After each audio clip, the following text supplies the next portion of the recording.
how to use AI to build a process that takes you and your team from where you are now to achieving an objective together with clarity.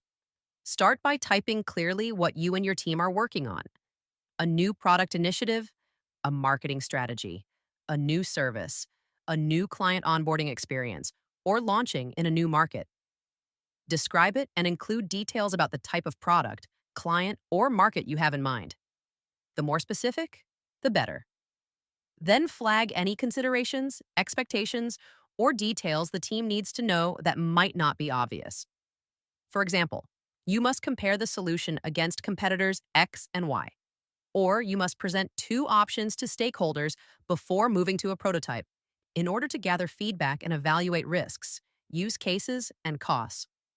Once you've provided all the context, ask AI to build the process. What you get is a draft. Take it as a starting point and make changes as you remember things that haven't been added yet. Then assign who leads and who collaborates on each part to create clarity. Add due dates, and you're ready to start.